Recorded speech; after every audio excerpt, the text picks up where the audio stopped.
বন্ধুরা, বিনীদের বাড়িতে আজকে কি মুখরোচক খাবার তৈরি হলো, ভিডিওটা স্কিপ না করে পুরোটাই দেখে নিও।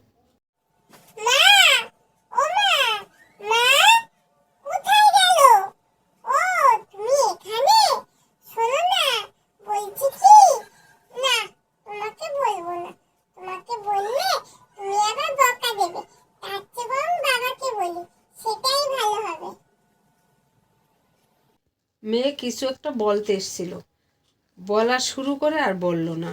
আমার মনে হয় কিছু নতুন বায়না করবে, আমি বকা দেবো, সেই জন্য বাবার কাছে চলে গেল। বাবা, শোনো না, তোমার সাথে একটা কথা আছে। বলছি কি, তুমি তো খিচুড়ি স্কুলে ভর্তি করালে, ম্যাম পড়াচ্ছে, সবই ঠিক আছে। এ বইতে শুধু অ আর ক খ, কোনো একটা ছড়া নেই, কিছু নেই।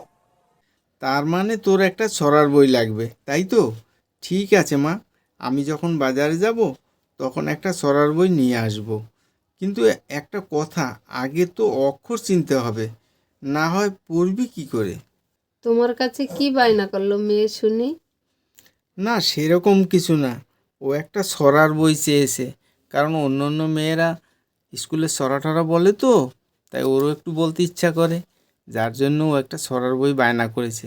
ঠিক আছে, দেখি, ওর জন্য আমি একটা ছড়ার বই নিয়ে আসবো। ও, এই ব্যাপার। আমার কাছে এসেছিল, জানে মা বকা দেবে, ওই জন্য তোমার কাছে চলে গেছে। এখন পর্যন্ত অ ক খই শিখতে পারলো না, এখন দেওয়াটা কি ঠিক হবে? ও কিছু হবে না, আমি ওকে পড়িয়ে দেব। তুমি যে বললে পড়াবে, তোমার কি সময় আছে? তুমি তো সবসময় কাজে ব্যস্ত থাকো। ও ঠিক আছে, আমি যখন ওই রাস্তার ধারে চা খেতে যাই, একটু আড্ডা মারি, সেই সময়টা একটু কমিয়ে দিতে হবে। সেই সময়টা সময় করে ওর কাছেই বসবো একটু, তাতে পড়াটাও এগোবে, আমারও একটু সময় কাটবে। শোনো না, তুমি এবেলা বাজারে যাবে? যদি বাজারে যাও তাহলে একটা কটবেল নিয়ে আসবে। শোনো না, আজকে বিকেলবেলায় আমরা কটবেল মাখা খাবো। অনেক দিন হয়ে গেল আমাদের কটবেল মাখা খাওয়া হয় না। তুমি যে বললে কটবেল আনতে, কটবেল আদৌ পাবো তো বাজারে? আমি তো কহাট ধরে বাজারে কোনো দোকানে কটবেল দেখলামই না।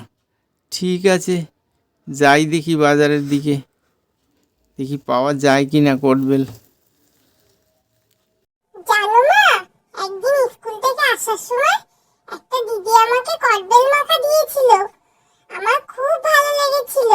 আমার না আর একটু খেতে ইচ্ছা করছিল, কিন্তু কি করব, লোকের বাড়ি, তাই আমি আর লজ্জায় চাইতে পারলাম না। সবই তো বুঝলাম, লোকের বাড়ি লজ্জায় চাইতে পারলি না।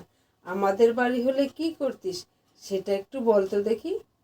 আমাদের বাড়ি হলে প্রথমে আমারটা চেটে পুটে খেতাম, তারপর যদি খেতে ইচ্ছে করতো তোমারটা নিয়ে খেতাম, তারপরেও যদি ইচ্ছে করতো বাবার থেকে খেতাম, বুঝেছো? তুমি মানা করলেও বাবা কখনো মানা করতো না। হ্যাঁ বুঝেছি, আর বুঝাতে হবে না। চল একটা কাজ করি, তোর বাবা বাজার থেকে এক্ষুনি কটবেল নিয়ে চলে আসবে। কটবেল মাখতে যেসব জিনিসগুলো দরকার আমি আর তুই সেইগুলো রেডি করে রাখি।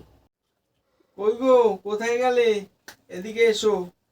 এই নাও তোমার কটবেল, ধনেপাতা, আর বাকি সব বাড়িতে আছে তো বললে।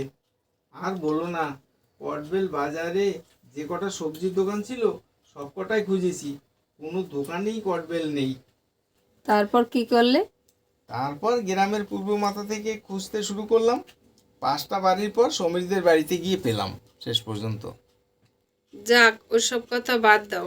এদিকে দেখো যা যা এনেছি: চিনি, ধনেপাতা, কাসন্দি, নুন, সরিষার তেল। আর কিছু দিতে হবে কি? আর কি, এইগুলোই লাগে। তুমি এবার তাড়াতাড়ি তৈরি করে ফেলো তো, আমার আর ধৈর্য মানছে না। এইসব মেয়েরাই বেশিরভাগ খায়, তুমি এত অধৈর্য হচ্ছ কেন? আমিও খাই, তোমার আর কিছু বলার আছে? তুমি দেও তো তাড়াতাড়ি, আমার আর ধৈর্য মানছে না। বাবা তো ঠিক কথাই বলছে, তুমি কখন থেকে কথা বলছো বাবার সাথে আর দেরি করছো। কটবেলটা তো মাখছোই না, আমি কখন খাবো? আমার তো কটবেলটা দেখেই খেতে ইচ্ছে করছে। তুমি তাড়াতাড়ি করে মেখে আনো তো, আমার আর ভালো লাগছে না। খেয়ে দেখো তো পরিমাণ কি ঠিক আছে সব? আর বলো না, হেভি টেস্ট হয়েছে, হেভি, খুব সুন্দর খেতে। আমার তো তোমার মাখার আগেই মুখে জল চলে এসছে, খুব ভালো হয়েছে। মাঝে সাঝে একটু করো তো। আহা হা, সত্যিই খুব ভালো হয়েছে। বন্ধুরা, কটবেল মাখা দেখলে সবাইরই খেতে ইচ্ছে করে।